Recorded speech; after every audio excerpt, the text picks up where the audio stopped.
물론 여긴 국민 라디오. 나란히 가지 않아도 우리는 하나. 세상은 힘들게 해도 우리는 조합원. 우리는 하나.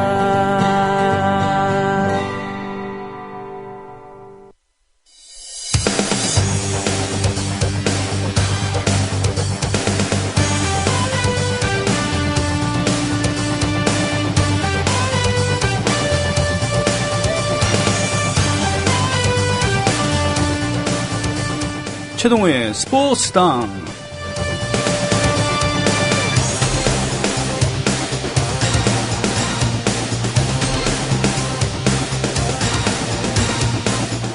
카리 웹이라고 하는 선수가 있죠. 40살이 넘었습니다. 카리 웹 선수에게 끈질긴 추격을 당해서 공동 선두까지 허용했습니다만 막판에 20살도 안 된 그런 대한민국의 어린 선수가 버디를 잡아내면서 카리 웹을 물리쳤습니다.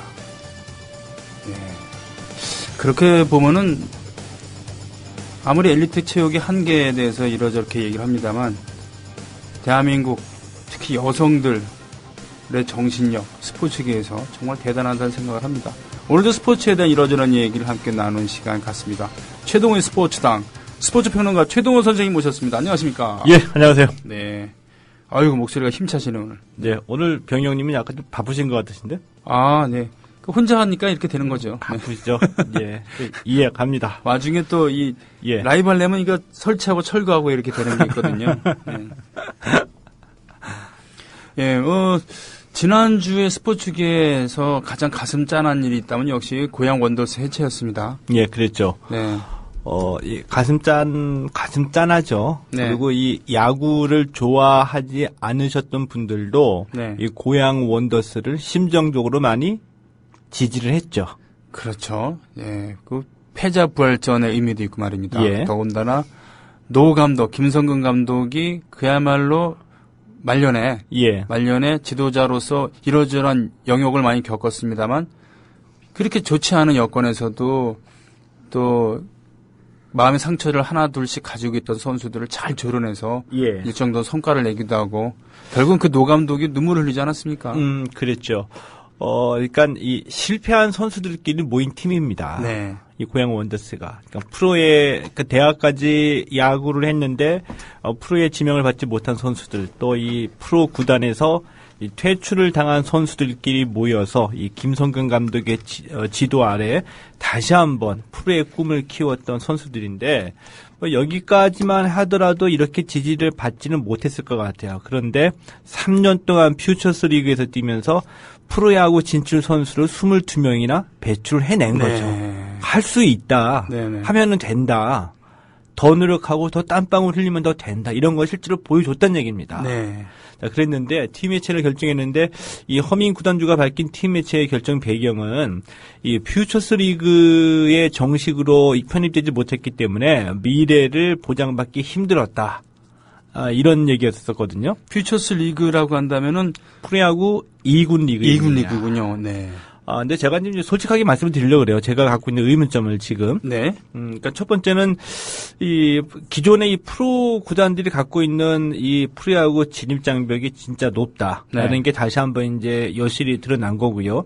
그리고 이 허민 구단주는 뭐 할 만큼 다 했죠. 네. 그리고 사재를 털어가지고 3년 동안 120억 원을 쏟아부어가지고 아무 조건 없이 그냥 야구팀을 운영한 거였었거든요. 3년 동안에 120억 원이요. 예. 세상에. 그랬죠. 그러니까 뭐 이 허민 구단주에게 뭐 야구팀을 운영을 해라 마라 이렇게 얘기할 권한을 갖고 있는 사람은 아무도 없는 겁니다. 네. 이 허민 구단주가 자신이 여태까지 해온 것도 대단한 일이고 앞으로 더 갈 거냐 말 거냐는 본인 스스로 이제 결정한 문제인데. 네. 근데 저는 조금 이해는 좀 안 갔어요. 팀 해체가. 네. 그 뭐냐면은 이 퓨처스 리그에 정식으로 편입되지 않았기 때문에 미래가 보장되지 않았다. 이 얘기는 허민 구단주가 계속 얘기해온 바대로 이 독립구단 하나 만들었는데 네네. 이 팀이 경기를 해야지 팀이 운영이 되잖아요. 네. 이 독립구단이 하나밖에 없으니까 경기할 데가 없죠. 그래서 이제 퓨처스 리그에서 경기를 한 거였었거든요. 네. 근데 이 프로야구 기존 구단들이 보기에는 처음에는 좀 의심스럽다 이겁니다. 이 탈락한 사람들끼리 모아놓고 우리랑 이 경기가 되겠냐. 네네. 그래서 논란 끝에 2011년 창단해서 2012년, 2013년 이태 동안 한 해에 48경기씩 뛰었거든요. 네. 그리고 올해는 90경기를 뛰었습니다. 그러니까 경기 수를 대폭 늘려준 거였었죠. 네, 예. 그리고 근데 이 경기 수가 대폭 늘어났으면은 저는 한 90경기 이상이면은 네. 그래도 좀 더 이제 KBO와 대화를 해서 이 정식 편입으로 갈 때까지 한번 기다려 봐도 되지 않을까라는 생각이 들기도 하는데 네네. 여기에서 이제 팀 해체라는 극단적인 결정이 내려져서 좀 아쉽게 생각이 드는 거죠. 네. 근데 제가 한 가지 말씀드리고 싶은 건 뭐냐면은 이 퓨처스 리그가 2군 리그이잖아요. 네네. 근데 뭐 예를 들어가지고 병희엄니가 저가 비상금 뭐 한 30억씩 딱 털어가지고 독립구단을 만들었어요. 네. 근데 퓨처스 리그를 가서 하겠다. 퓨처스 리그에 들어갈 수 있을까요, 없을까요? 글쎄요. 들어갈 자격이 없는 겁니다. 아, 그렇군요. 왜냐하면은 이 프로야구 퓨처스 리그 2군 리그는 그 KBO 가입 구단들의 리그이죠. 네네네. 근데 KBO의 가입 구단, 가입 회원이라고 하는 거는 기존의 그 1군 팀을 운영하고 있는 기업들, 네. 회원사들이 야구 발전 기금이다, 뭐 가입금이다, 예치금이다고 해가지고 한 300억 원 이상씩 돈을 내고서 그 회원 자격을 얻은 거거든요. 네. 그래서 이제 프로야구에 참여했는데 이들의 선수 육성을 위해서 2군 팀 운영하다 보니까 그러면 2군 팀끼리 모여서 2군 리그를 하게 하자 해가지고 네. 한 겁니다. 근데 이 고양 원더스 같은 경우에는 우리나라에서 이 최초로 이 탄생한 이 독립 구단인데 하나밖에 없으니 이들이 경기를 할 데가 없으니까 그러면은 퓨처스 리그라도 와가지고 해서 실력을 키워봐라라고 기회를 준 거였었거든요. 그렇죠. 네네. 예. 때문에 엄격히 이 허민 구단주가 의미하는 이 정식 퓨처스 리그 정식 편입이 의미하는 바가 네. 정식 회원으로 대우를 해달라는 건지 네네. 아니면은 정식으로 퓨처스 리그 전 경기를 뛰게 해달라는 건지 네. 어떤 건지는 저는 정확하게는 아직은 이제 그 진심을 모르겠는데 네네. 정식 회원으로 회원 대우를 해달라고 하는 것은 좀 무리가 있고요. 그럴 필요도 없다고 봅니다. 왜냐하면은 독립구단이기 때문에 경기 뛰는 게 중요하잖아요. 네네. 그래서 제 생각으로는 KBO도 이런 이 독립구단이 활성화되는 것이 프로야구에 도움이 된다는 전제 아래 정식 회원으로 받기 어려우면 준회원이라는 개념을 좀 도입을 해서 돈 내고 가입하는 회원사들처럼 모든 권리를 다 하지 못한다고 하더라도 네. 공식 경기로 기록되지 않는다고 하더라도 퓨처스 리그 전 경기에 그냥 뛸 수 있게 이 경기 뛸 수 있는 자격만 좀 주는 쪽으로 끌어안았어야 된다라고 보거든요. 그래서 이게 왜 중요하냐 하면은 고양 원더스가 반드시 성공을 해야지 독립구단이 또 하나 둘씩 나타날 수 있잖아요. 미국 같은 나라는 아예 그 메이저리그 산의 마이너리그들이 뭐 굉장히 여러 팀 많이 있습니다만 그거 말고도 독립리그가 또 곳곳에 있잖아요. 예. 그래서 그 한시적으로 그러니까 제2, 제3의 이 독립구단들이 나타나가지고 독립구단 리그를 만들 수 있을 때까지만이라도 네. 이 최초의 독립구단 팀인 이 고양 원더스를 퓨처스 리그에서 좀 끌어안는 모습. 너희들 어차피 우리 자격은 아니니까 공식 기록으로 인정을 안 해줘. 그러나 경기는 처음부터 끝까지 우리랑 똑같이 뛰자. 네.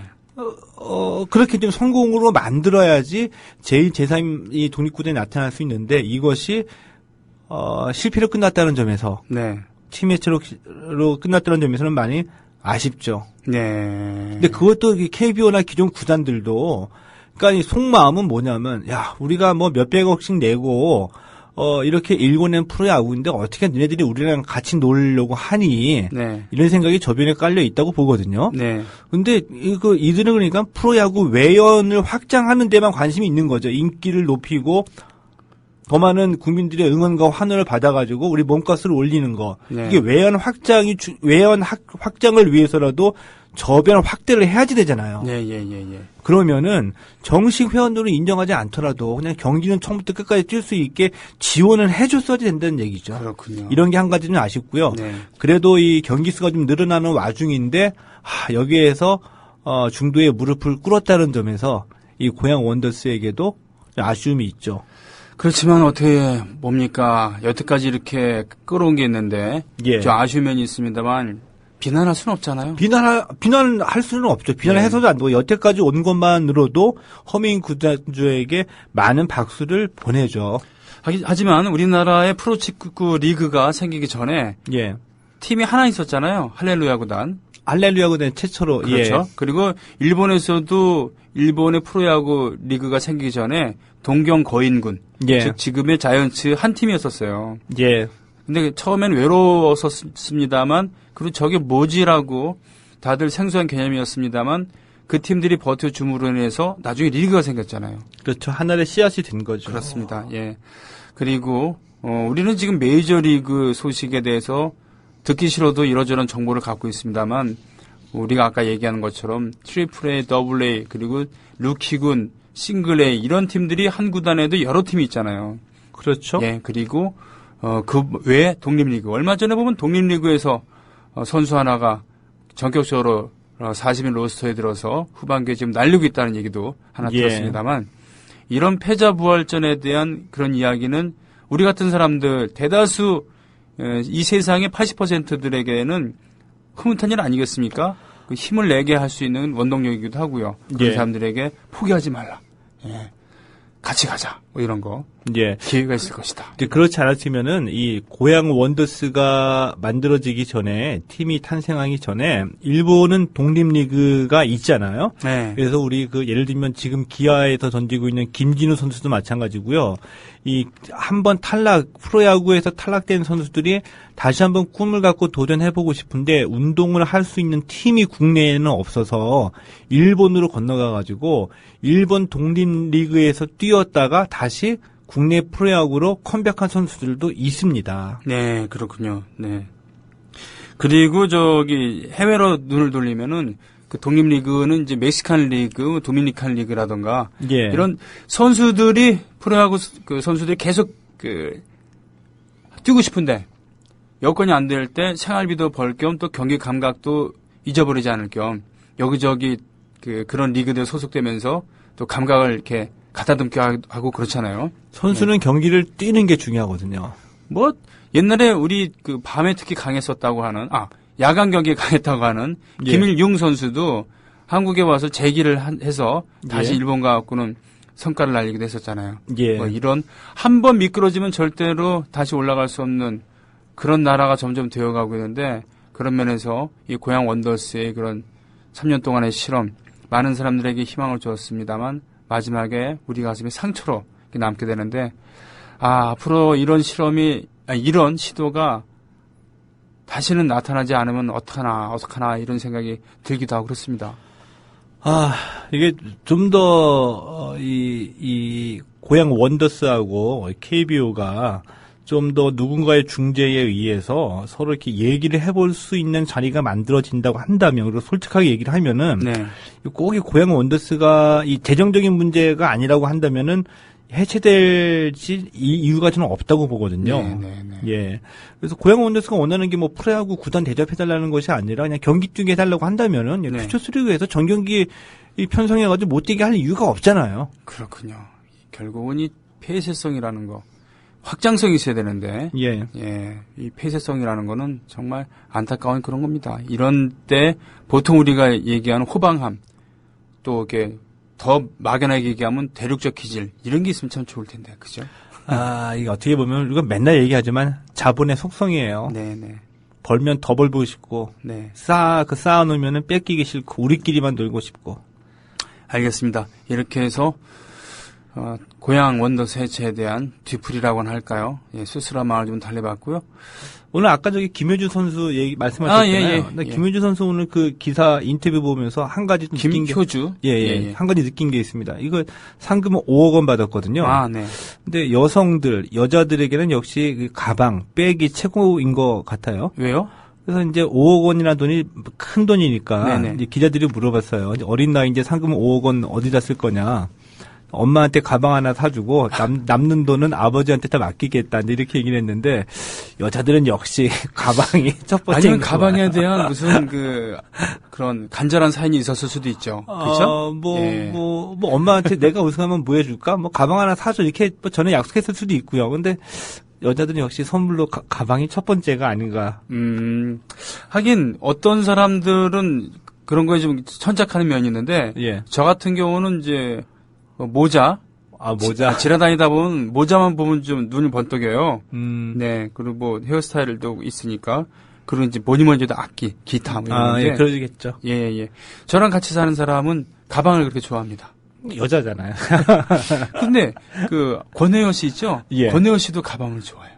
남자인데도? 네. 남자가 무슨 가방이 이렇게 필요하죠? 몰라요. 그래서 저한테 선물도 하나 줬었어요. 특이하네. 1차 세계대전 때 예. 벨기에군인가 노르웨이군이 쓰던 예. 군용 그냥 배낭. 예. 네, 그 선물로 줘갖고 집에 있습니다. 아니 그런 경우도 있어요. 예. 자, 88년도 올림픽으로 예. 넘어가겠습니다. 예, 이게 우리 스포츠당 순서도 이제 88년 서울 올림픽 유치 과정을 오늘 말씀을 드린다고 했었잖아요. 네네네. 그래서 이제 지난 시간에 이제 말씀을 드릴 때 70년대 막바지 얘기를 하게 되면서 제가 지나가는 얘기로 새로운 학설이라고 그냥 우스갯소리를 얘기했었었죠. 네. 88 서울 올림픽의 씨앗은 북한의 사격 선수 리호준이었다. 네, 리호준. 그러니까 이 72년 미넨 올림픽에서 리호준이 금메달을 따내면서 이 적의 심장을 겨누는 심정으로 쐈습니다. 이런 얘기를 하면서 우리에게 이제 공포와 전율을 안겨줬다고 했죠. 네. 사격에 또 남다른 일가견을 갖고 있고 사격만큼 우리가 잘해야 된다라고 그 당시에 우리도 그런 분위기였었는데 한국 사격연맹을 맡고 있던 그 실권자 대통령 경호실장을 맡고 있던 이 박정규가 이 리호준의 한 금메달과 이 얘기에 자극을 받아서 사격을 또 엄청나게 키우게 됐다 이거죠. 네. 그러면서 이제 78년도에 이 서울에서 세계 사격 선수권 대회를 개최를 했는데 이 세계 사격 선수권 대회를 준비하고 유치하고 개최하는 과정에서 이야, 이게 스포츠를 이렇게도 활용할 수가 있겠구나. 네. 이 군부 독재의 나라, 이 독재자의 이 하수인이라고 해가지고 바깥에 나갔을 때 그래도 해외 유럽이나 이런 데서는 콧대 높게 만나주지도 않았는데 네. 이 세계 선수권 대회 하나 잘 개최하니까 IOC 위원들이 전부 다 한꺼번에 다 들어오고 다 잘 대해주더라 이런 걸 네. 느꼈다는 거죠. 네. 그래서 이 박정규가 박정희에게 각하 우리도 올림픽을 개최합시다라고 해서 박정희의 재가를 얻어냈습니다. 네. 그래서 이제 공식적으로는 79년 9월 10일에 이 당시의 국민체육심의위원회에서 하계올림픽 88년 하계올림픽 유치를 결의를 했고요. 79년 9월 21일에 정부에서 공식 승인을 했습니다. 그리고 그다음에 79년 10월 8일에 서울시가 24회 올림픽을 유치하겠다라고 공식적으로 기자회견을 열었습니다. 구체적으로 나갔었네요. 예. 예. 그러니까 진짜 하겠다고 밀어붙인 거였었죠. 79년 10월 8일 경향신문에 이와 관련한 그 기사를 잠깐 보면은요. 당시 서울시장이 정상천이라는 분이었는데 이 정상천 서울시장은 8일 오는 88년 제24회 올림픽 대회를 서울에 유치하기 위해서 정부의 승인을 받아 이를 국제올림픽위원회에 공식 요청키로 했다라고 발표를 했습니다. 이 자리에 참석한 인물들은 이 김택수 IOC 위원, 박종규 대한체육회장, 정주영 전국경제인연합회장, 그리고 박충훈 한국무역협회장들이 배석을 했었었죠. 한국무역협회장? 예. 이런 분도 계셨나요? 예. 근데 나중에 이 박충훈에 이어서 이 무역협회장을 맡으셨던 분이 아주 혁혁한 전공을 세우게 됩니다. 그랬는데 이게 10월 8일이었었거든요. 10월 8일 여기 예. 그 정주영이라는 이름이 들어가 되어 있습니다. 10월 8일인데 한 20일쯤 지나서 엄청난 사건이 터지게 되죠. 그렇죠. 18일 후에 10월 26일. 네. 예. 암살을 11일이 예, 터지게 된 겁니다. 피살을 당한 궁정동에서 그때 그 사람 노래가 흘러나온 뒤 총성이 울리고 돌아가셨죠. 네. 그러고 난 다음에 흐지부지 된 거예요. 정신없었겠죠. 예. 흐지부지 됐는데 10월 11일 이후에 79년 10월 달에 유치 계획을 기자회견을 통해서 발표를 하고 한 4개월 정도 뒤인 1980년 2월 6일에 동아일보 기사를 보니까 이 당시의 상황이 어땠는지 정확하게 짐작을 할 수가 있습니다. 네. 뭐냐면은 이 88년에 개최될 동아일보 기사입니다. 이 올림픽을 서울로 유치하겠다는 서울시의 발표는 유치 신청 추진을 위한 관련 예산이 올해 일반 회계에 전혀 배정되지 않은 데다가 네. 서울시, 문교부, 대한체육회 등 관련 부서에서 유치 신청 작업을 서로 꺼려해 발표 5개월째 접어든 6일 현재 유치준비위원회조차 구성될 움직임이 없는 형편이다. 라고 보도를 했습니다. 자, 이것을 보면 우리가 몇 가지를 명확하게 추정해 볼 수가 있습니다. 뭐냐 하면은 이 박정희 시대 때의 올림픽 유치 결정은 박정희와 박종규를 비롯한 정권 실세 몇몇의 과감한 의사 결정이었다라고 볼 수가 있죠. 네. 왜냐하면 여기 서울시나 문교부나 대한체육회나 이 관련 부서에서 올림픽 유치를 위해서 전혀 움직이지를 않는 데다가 서로 꺼려한다는 겁니다. 그러니까 이 내면에는 뭐냐면 우리가 올림픽을 어떻게 유치를 할까? 자신감이 없었다는 얘기가 있었죠. 그래서 실제로 이 전두환 정권 들어서도 올림픽 유치할 때 대부분의 경제 강요들은 올림픽 망국론을 주장을 했습니다. 우리 이러다가 올림픽에 쓸 돈 있으면 경제 개발해야지 무슨 올림픽이냐 이런 논리였었죠. 네네. 그러니까 박정희가 갑작스럽게 그 사고를 하자마자 네. 올림픽을 추진할 주체가 한꺼번에 다 사라지게 된 거였었죠. 네. 더 흐지부지 유야무야 돼버린 거였었습니다. 근데 이 올림픽이 어떻게 갑자기 등장을 했냐? 드디어 80년 이 광주에서 5.18로 이 광주 시민들을 학살한 네. 전두환 일당이 정권을 잡게 되죠. 네. 그리고 난 다음에 5공화국이 출범하게 됐습니다. 그래서 지난 시간에 잠깐 말씀드린 대로 이제 전두환이 자신의 죄를 알죠.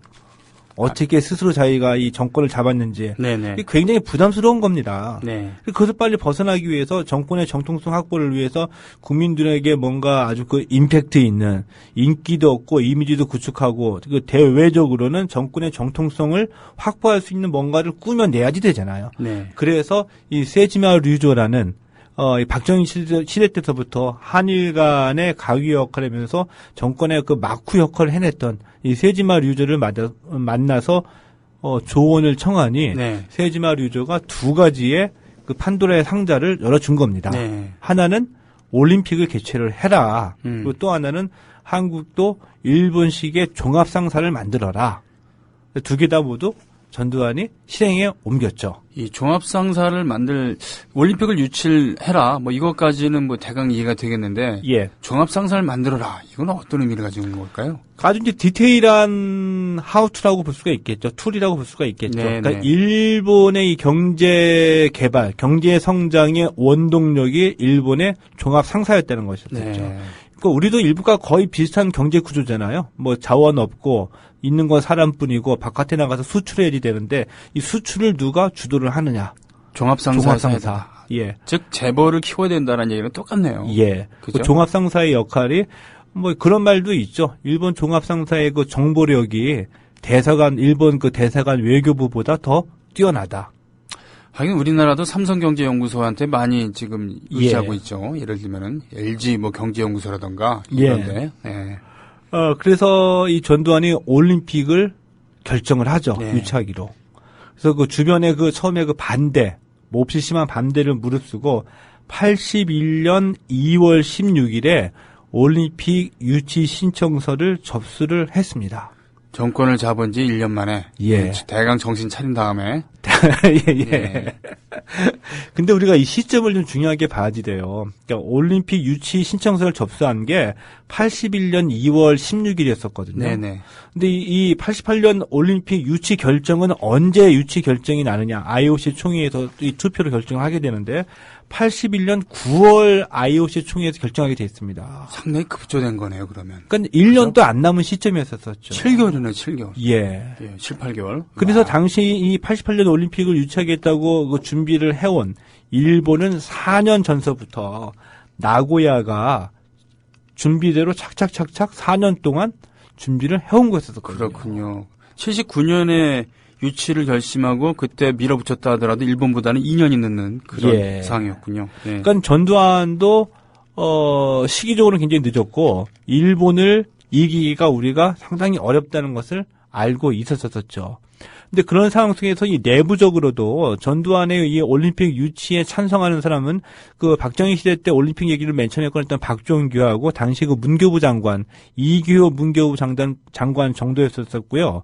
이 그 당시 그 전두환 내각에서도 경제 관료들의 대부분은 다 올림픽 유치 부정적으로 봤죠. 이규호는 이순자 집안이잖아요. 예. 그죠? 그러니까 뭐 같은 끼리끼리니까 네네. 도와준 거였었죠. 네. 뭐 서울시 자체도 올림픽이 굉장히 회의적이었습니다. 그리고 그 당시 총리였던 이 남도구 총리 같은 경우에는 그 공무원들이 평가하기로 경제 관료 중에서 뭐 베스트 5 안에 드는 뭐 이른바 그 서강학파의 태두라고 이제 불리는 분인데 학자이기도 하고 그리고 예. 전두환 이전에 박정희 시절부터 경제 관료로서 잔뼈도 긁었고 뭐 경제부총리도 역임하고 대단히 성공한 관료였잖아요. 예, 그러면서 남도구 국무총리가 이른바 그 올림픽 망국론의 대표로 극렬하게 반대를 했었던 거였었죠. 그렇군요. 네네네네. 그래서 이 전두환은 군사작전식으로 네. 이 올림픽 유치 계획에 들어가게 되는 거죠. 완전히 군사작전이었습니다. 두둥. 예. 그래서 이 국무위원들에게 일단 그 명령을 내리죠. 초기 명령을. 무슨 일이 있어도 올림픽을 반드시 유치하라. 실패하면은 대한체육회장부터 사표를 받아서 정리를 해라. 지상 과제처럼 떨어진 겁니다. 이번 작전에 실패하면 해임하겠다. 예. 이런 얘기. 네. 그래가지고 이제 그 수족들이 움직이기 시작했죠. 네. 처음에 이제 진용을 짭니다. 네. 민관군 총동원을 하는 겁니다. 네. 그래서 예를 들면은 뭐 현대그룹의 정주영이나 동아그룹의 최원석 네. 등이 경제인들, 기업인들을 끌어모으게 되고요. 안기부, 외교부, 정부에서도 총력전을 피고요. 네. 이들이 요구하면은 뭐 군이건 경찰이건 뭐가 다 상관없이 모든 조직을 다 총가동해가지고 군사작전 펴듯이 유치에 들어가게 된 겁니다. 네. 그래서 심지어 이게 우리가 잘 아는 것처럼 이제 바덴바덴이잖아요. 이 IOC 총회, 그러니까 88년 올림픽 결정을 내리는 총회가 이 독일의 바덴바덴인데 네네네. 이 유치단이 바덴바덴으로 출발하기 전에 당시에 제 나이 또래 되는 분들은 아마 기억하실 거라고 보는데 그 안기부장, 그러니까 지금의 국정원의 전신이죠. 네. 이 안기부장이 그 유학성이라는 사람이 안기부장을 맡고 있었습니다. 그 신군부잖아요. 신군부이면서 전두환의 선배인데 네. 인상이 굉장히 험악해서 저는 좀 인상이 남거든요. 굉장히 험악한 인상인데 네네. 이 유학성이 이 바덴바덴으로 유치단이 출발하기 전날 유치단을 다 불러 모았습니다. 네. 격려를 했겠죠. 네. 그리고는 이제 맨 끝에 한마디를 합니다. 여러분, 유치에 실패하면 돌아올 때 지중해 푸른 물이 기다리고 있을 겁니다. 반협박입니다. 그건 협박이네요, 노골적인. 예, 안기부. 그 당시 그 군부의 살벌한 분위기에서 무시무시한 인상을 갖고 있던 유학성 안기부장이 실패하면 지중해 푸른 물이 기다리고 있다. 결사항전해라. 네. 이런 공포 분위기를 조성해가지고 유치단을 보낸 겁니다. 네. 근데 우리가 결국은 성공을 했잖아요. 네. 총체적으로 봐가지고 한번 어떻게 해서 성공할 수 있었나. 우리나라의 88 서울올림픽 유치 과정을 한번 특징을 한번 잡아보니까, 네. 고민을 해보니까, 네. 두 가지의 특징 잡을 수가 있어요. 네. 우리 88 서울올림픽 유치라는 이 성과는 네. 군부하고 건설 재벌들의 합작품이다라고 볼 수가 있습니다. 역시 현대건설을 기반으로 하셨던 정주영으로 상징되는 겁니까? 정주영이죠. 네. 그리고 뭐 적극적으로 나섰던 게 동아그룹도 있었고요. 아하. 최원석. 네. 그러니까 군부는 군사작전식으로 해가지고 모든 우리나라의 그 가용 자원들을 군사작전식으로 딱 짜가지고 물량 투입을 해버린 거죠. 근데 외교부하고 그 당시에 그 안기부가 해외 공간에 전부 다 훈령을 내렸습니다. 그 훈령이 뭐냐면 IOC 위원에게 1대1로 로비를 해라. 가지고 할당량을 딱딱딱 정해준 거예요. 1대1 로비를 해라. 예. 어떻게 해요? 그러니까 뭐 예를 들면은 뭐 미국의 어느 위원은 누구, 네. 또 유럽에서는 누가 어디에 1대1로 이렇게 맨투맨식으로 맞고 로비할 사람을 다 결정해가지고 해준 거죠. 그러면 이들이 가가지고 만났을 때 돈이 얼마 필요하다. 이게 올라오게 되면은 또 그 기업 쪽에다 연결된 네트워크 가지고 풀어가지고 쭉 지원을 해주고. 네. 이런 거였었죠. 아, 그렇군요. 예. 그러니까 원래 올림픽이라는 것은 도시가 유치하는 건데 우리 국가적인 행사였었으니까. 국가적으로. 국가적이라기보다도 정권적으로. 정권적으로. 전두환이 목을 내놓고. 그렇군요. 예. 그래서 총력전을 한 거군요. 예, 총력전 한 겁니다. 네. 그래서 이제 이 서울올림픽은 결국은 이 군부와 건설재벌의 합작품이라고 보는데 좀 더 디테일하게 얘기를 해보면 여기에서 그 박정규가 네. 그 경호실장에 있던 피스톨박이 그래도 이 대한체육회장과 그 이전에 세계 사격 선수권 대회를 유치하고 개최하면서 해외에 이 스포츠계 인맥이 있었었거든요. 네네. 그래서 로비를 그래도 누구누구를 해라라는 정도의 인명이 있었던 겁니다. 이 박정규의 스포츠 외교력과 정주영의 돈이 네네. 만들어낸 결과라고도 할 수가 있는 겁니다. 그렇군요. 근데 왜 이 건설 재벌들, 특히 정주영 그리고 최원석 이런 건설 재벌들이 올림픽 유치에 매달렸냐? 네. 짐작을 할 수는 있죠. 짐작할 수 있죠. 그러니까 이 전두환에게는 올림픽은 정치였었습니다. 네네. 그렇죠? 근데 이 건설 재벌들에게 올림픽은 건설과 개발을 의미하잖아요. 건설과 개발. 예. 돈이 또, 예. 근데 이들이 80년대 초반에 조금 좀 궁했어요. 아. 왜 궁했냐? 70년대 돈을 많이 벌었죠. 네. 중동 건설 붐을 타고서 특수를 누렸으니까. 이명박도 그때 가가지고 뭐 돈 좀 벌고 뭐 그런 얘기는 하는 식으로 70년대 중동 건설 붐을 특수에 힘입어가지고 돈을 벌면서 네. 사람도 늘리고 건설 장비도 대폭 늘려놨다 이겁니다. 음. 근데 이 79년 이후에 정치적으로 불안해지면서 경기가 엄청나게 침체에 들어갔잖아요. 네네네. 80년도에 실업률이 20%였었거든요. 이게 네. 전부 다 이제 그 신군부 이들의 등장과 함께 공포 분위기가 조성이 되니까 네. 경제가 위축이 된 결과인데 물가 상승률은 50%에다가 실업률 20%니까 경기가 완전히 쪼그라든 거였었죠. 그러니까 이 뭐 동아건설이니 현대건설이니 이런 건설족들이 뭐 70년대 그 물 좋을 때 다 늘려놨다가 이제 일감이 떨어지니까 네. 어디 이걸 써먹을 데가 없는 거죠. 아. 이들은 이제 매달릴 수밖에 없는 거죠. 올림픽 유치는 이들에게는 새로운 탈출구가 됐던 거였었죠. 예, 그렇군요. 역시. 네. 예. 그러니까 모든 것을 사업의 관점으로 보고 있는. 예. 이들은 재미를 봤습니다. 올림픽 유치에도 성공해가지고, 아시다시피 경기장뿐만인가요? 도로 깔고, 한강 개발하고, 서울 시내 무슨 재개발, 온갖 재개발 사업 따내고, 맞아요. 아파트 건설하고 온갖 다 따냈죠. 그랬구나. 그래서 상계동, 판자촌, 무허가 주택들 다 헐어버리고, 예. 다 쫓아내고, 아파트 짓고, 성안 봉성로를 따라서 있었던, 거기도 정비한다 그래서, 예. 다 시흥 쪽으로, 이렇게, 뭡니까? 성남하고 시흥 쪽으로. 네, 이쪽으로 다, 예. 그래서 쫓아버리고, 이런 짓을 했죠. 근데 한 가지 또 재밌는 점이 이 정주영에게는 이게 사업적인 관점도 있었었고 네. 어떤 존폐의 위기에서 이 전두환과 인연을 맺으려고 하는 네. 치열한 그 승부수였다라고도 봅니다. 그렇군요. 왜냐하면은 이 신군부가 처음에 등장하게 되면서 이 삼성과 현대 중에 이병철의 삼성이 신군부와 먼저 인연을 맺었다고 그래요. 왜냐하면은 그래도 이 신군부 등장 이전에 신현학 총리가 있었잖아요. 네네. 그러니까 우리가 얘기하는 TK의 네. 원조. 그렇죠. TK 대부였죠. 예, 네. 대부이면서.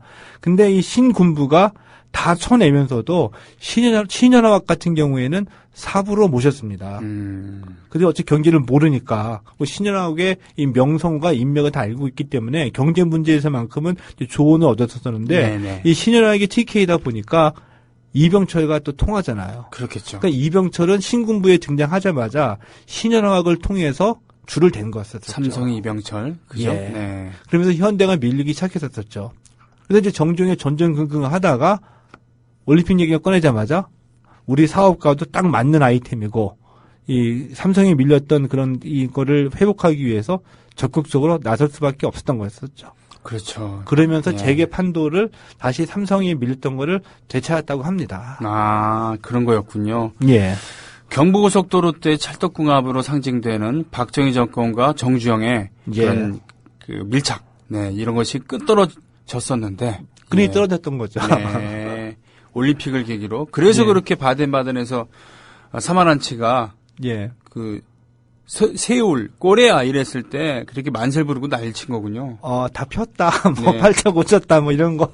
일단은 지중해에 안 빠져도 된다라는 이거 하느라 살았다에다가. 우리 사업 다 폈다 뭐 이런 거. 예. 또 그렇죠. 옆에 있던 그 관료들 같은 경우는 각하한테 조인트 안 맞는다. 예. 내 목 안 달아놨다. 만세 뭐 이런 거. 그랬는데 그들은 그 이후 진짜 팔자가 폈어요. 네. 예를 들어가지고 그 올림픽 망국론자였던 남도구 총리. 네.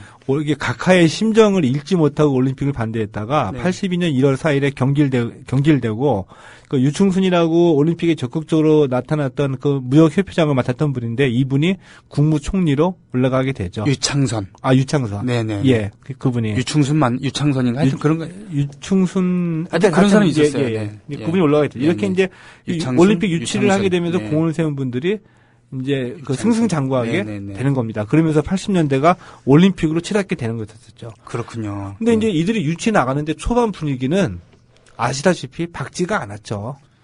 그렇죠. 뭐 듣보잡이었던 꼬레아, 뭐 예. 저 구무국 독재로 신음하던 이런 구린 나라. 예. 전쟁 마친 지 얼마 지나긴 했지만 야, 근데 그래도 일본에 비하면 아무것도 아닌데. 아무것도 아니죠. 그렇죠. 못 살고 전쟁 분단 이런 것만 떠오른 나라였었잖아요. 네. 그래서 해외 언론에서도 대부분 다 투표를 갈 때 한국은 딱 3표 나올 거다. 아. 3표 중에 한 표는 한국 우리가 어. 찍은 거고 하나는 그래도 미국이 던져줄 네. 거고 하나는 타이완 아. 비슷비슷한 그 분단 처지니까. 국가이고 하니까 타이완 3표 나올 거다. 이렇게 힘든 상황인데 또 하나 또 어려웠었죠. 북한도 적극적으로 방해했습니다. 네. 근데 북한은 공식적으로 서울이 만약에 올림픽 유치하면 전쟁 난다. 이런 얘기 그냥 떠버린 겁니다. 아이, 참. 이거 되겠어요? 아이, 참. 네. 그랬는데 우리가 결국 뒤집었잖아요. 뒤집었는 데에는 우리의 노력도 반이 있었었고 네. 일본이 너무 자신만만했다는 거죠. 아. 솔직하게 얘기하면 너무 거만하게 굴었죠. 그렇습니까? 예. 일본은 자기네들이 무조건 될 줄 알았었고. 네. 그래서 이 초반에는 우리가 일본에 제안을 한 가지 했어요. 어차피 우리 힘들다라고 보고서. 왜냐하면 우리가 86도 우리가 열었었잖아요. 아시안 게임. 예, 예. 근데 86 아시안 게임을 유치에 우리가 이제 동시에 비슷한 시점에서 나섰는데 86 아시안 게임에 유치를 한 도시가 서울하고 평양 그리고 바그다드였었거든요. 네. 바그다드가 돼도 좋은데 네, 네. 평양이 되면 무조건 안 되는 상황이었었죠. 그 당시에. 평양은 무조건 되면 안 된다. 그래서 어차피 우리가 나고야를 꺾기가 어려우니까 우리가 조용히 나고야에다가 딜을 제안을 한 겁니다. 아, 그래요? 예. 어떤 우리 일을 했습니까? 평양과 우리가 86 아시안 게임 유치에서 붙었으니 우리를 도와달라. 우리를 도와주면 우리 투표 직전에 우리 이제 포기하고 나고야 지지하겠다. 오. 이런 제안을 한 겁니다. 네. 일본이 뭐라고 할게요? 관심 없어. 너네들 평양이 되든 뭐든 돼. 어차피 우리가 될 건데 무슨 딜이야. 이게 뭐 서로 이제 비슷비슷하고 서로 좀 이렇게 좀 게임이 돼야지 딜을 하는 거지.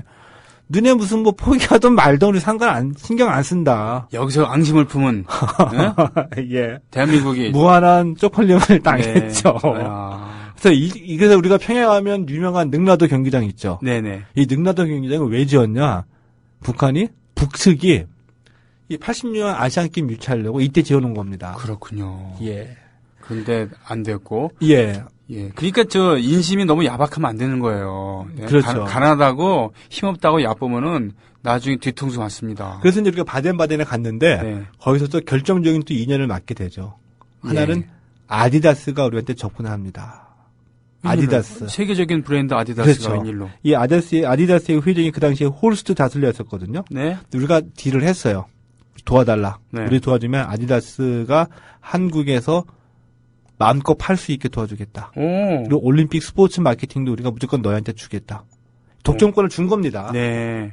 근데 이 홀스트라는 이 회장이 유럽의 IOC원들과 엄청난 관계를 갖고 있겠죠. 네네, 그렇겠죠. 세계적인 이 글로벌 스포츠 자본의 회장인데 네. 유럽표를 몽땅 다 몰아준 겁니다. 사업적으로도 일본이 돼버리면 그 당시에 이 아식스와 미즈노라는 일본의 이 스포츠 있었죠. 그 자본이 있잖아요. 미즈노, 아식스. 예, 지금도 있죠. 네네. 이들이 너무 커버리게 되면은 세계 이 스포츠 그 용품 시장을 독점해버리게 된다. 그러니까 아디다스로서도 분명히 이들을 막아야 되잖아요. 어차피 그 나이키는 미국 거니까 예. 뭐 그렇다고 치고 이 아디다스는 독일, 유럽의 그거니까 그죠? 아디다스와 푸마.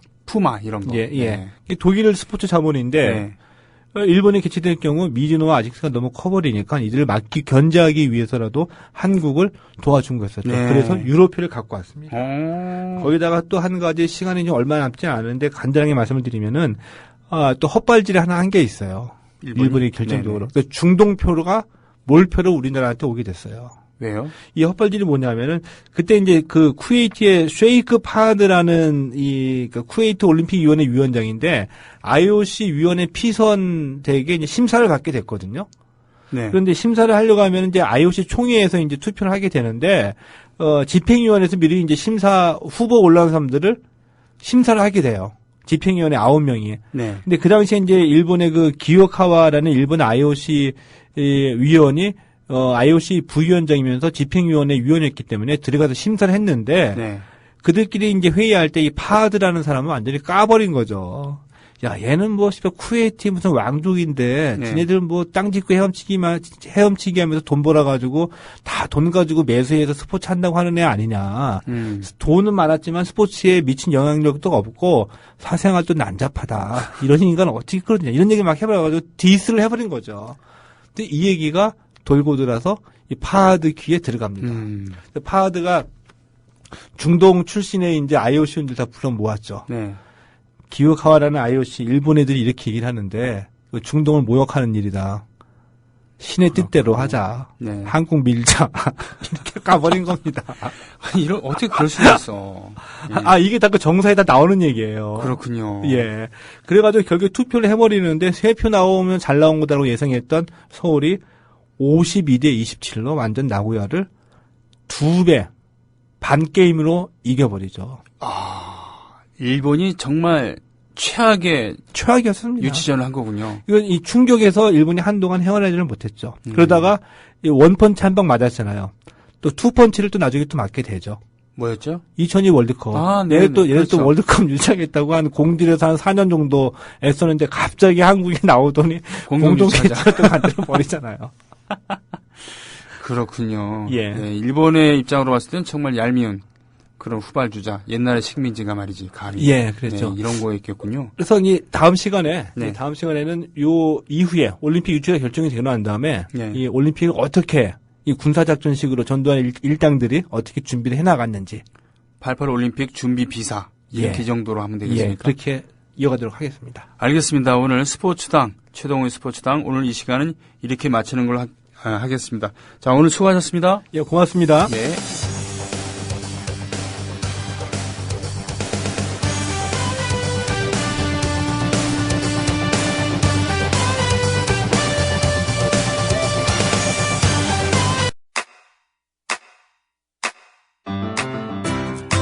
국민 라디오 지지하는 4가지 방법 아시나요? 다운로드하기, 별점 주기, 댓글 달기, 구독하기. 국민 라디오를 보다 많은 이들에게 전할 수 있는 가장 손쉬운 방법. 다운로드하기, 별점 주기, 댓글 달기, 구독하기. 잊지 마세요. 다운로드하기, 별점 주기, 댓글 달기, 구독하기.